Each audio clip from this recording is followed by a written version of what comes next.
بسم الله الرحمن الرحيم. الحمد لله الملك العلام خالق العقول والأفهام، أحكم الكون بإتقان وإحكام، وجعل لكل شيء نظام. وأشهد أن لا إله إلا الله وحده لا شريك له، شهادة تنقذ من الظلام. وأشهد أن سيدنا محمدا عبده ورسوله، خير من بلغ الرسالة وأوضح الأحكام، صلی اللہ علیہ وعلی آلہ وصحبہ الکرام۔ آج ہمارا 8واں سبق ہے۔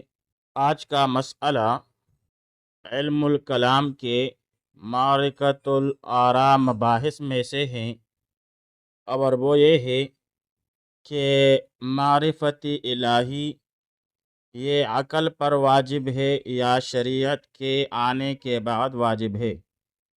مثلاً اگر کسی انسان تک اللہ تعالیٰ کے نبی کی دعوت نہ پہنچی ہو، یا وہ کسی ایسے دور میں ہو جہاں کوئی نبی مبعوث نہیں ہوئے، مثلاً زمانہ فطرت میں، تو کیا اس پر اللہ کی پہچان اور ایمان لانا واجب ہے یا نہیں؟ کیا وہ اپنی عقل سے کام لے کر اللہ کو پہچاننے کا اور اللہ پر ایمان لانے کا پابند ہے یا نہیں؟ تو اس مسئلے میں ماتریدیہ اور اشاعرہ کے درمیان اختلاف ہے۔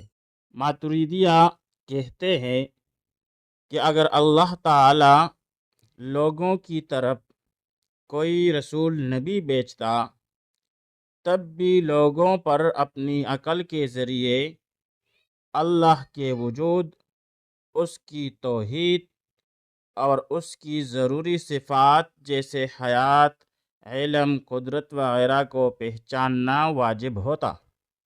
یہ قول امام ابو حنیفہ رحمہ اللہ کی طرف منسوب ہے، مشہور ہے، اور امام ماتریدی رحمۃ اللہ علیہ کی تاویلات اہل سنہ، یعنی جسے تفسیری ماتریدی کہتے ہیں، اس کا حاصل بھی یہی ہے، یعنی عقل بذات خود ایک حجت ہے۔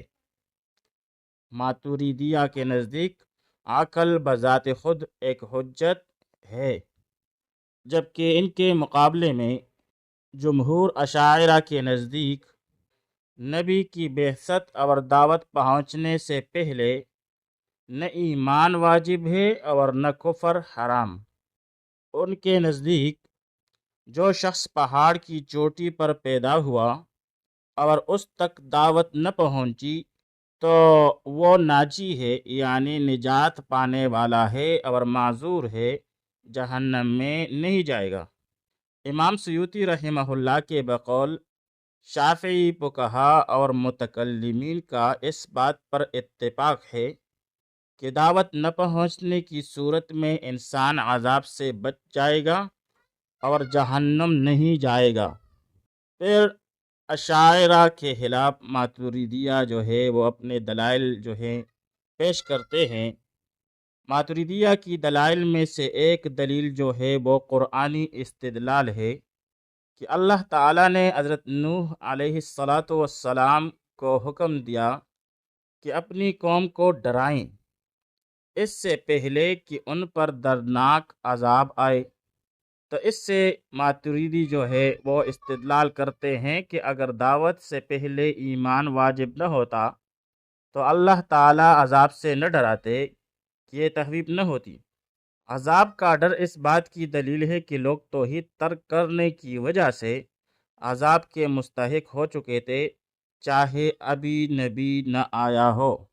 دوسری دلیل وہ عقلی دیتے ہیں کہ کائنات کی نشانیاں اور انسان کی اپنی عقل اس قدر واضح ہے کہ وہ صانع یعنی پیدا کرنے والے تک پہنچا دیتی ہے۔ اگر معرفت صرف رسول کے ذریعے ہوتی تو یہ احسان اللہ کا نہ رہتا بلکہ رسول کا ہو جاتا۔ اللہ تعالیٰ نے عقل ہی اس لیے دی ہے کہ انسان استدلال کر سکے۔ تیسری دلیل ماتریدیہ کی وہ حسن اور قبح ہے کہ احسان کرنا حسن ہے اور احسان کرنے والے کی ناشکری کرنا یہ کبیح عمل ہے، برا ہے، اور یہ بات تمام عقل مندوں کے نزدیک مسلمہ ہے۔ اس کے لیے شرع کا انتظار ضروری نہیں ہے۔ تو اللہ تعالیٰ نے ہمیں جو وجود دیا، احسان کیا ہم پہ، ہمارا محسن کون ہے؟ تو بھائی عقل مند پر یہ واجب ہے کہ وہ اپنے محسن کو پہچانے۔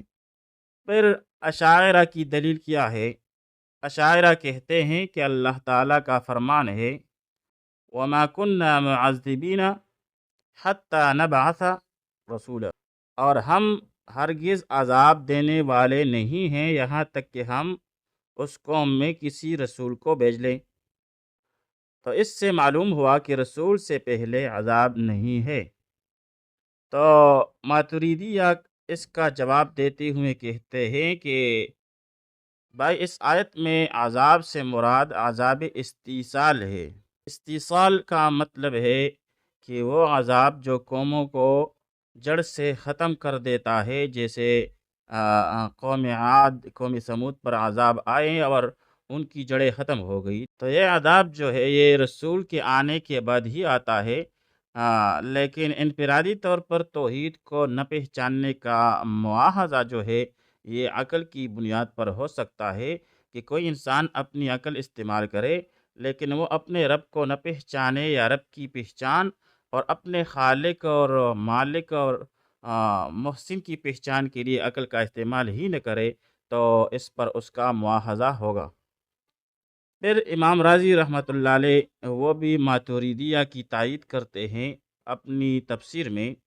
امام راضی رحمہ اللہ نے اپنی تفسیر میں ماتریدیہ کے موقف کی تائید کرتے ہوئے اشاعرہ پر دو بڑے سوال جو ہے اٹھائے ہیں۔ حالانکہ امام فخر الدین رازی رحمہ اللہ خود بھی اشعری ہیں، چنانچہ وہ فرماتے ہیں پہلا اعتراض کہ عقل سے ایمان واجب نہ ہوتا تو رسول کی بات ماننا بھی واجب نہ ہوتا، کیونکہ رسول کی سچائی کو پہچاننے کے لیے بھی تو عقل اور اس کے معجزے پر عمل کرنا ضروری ہے۔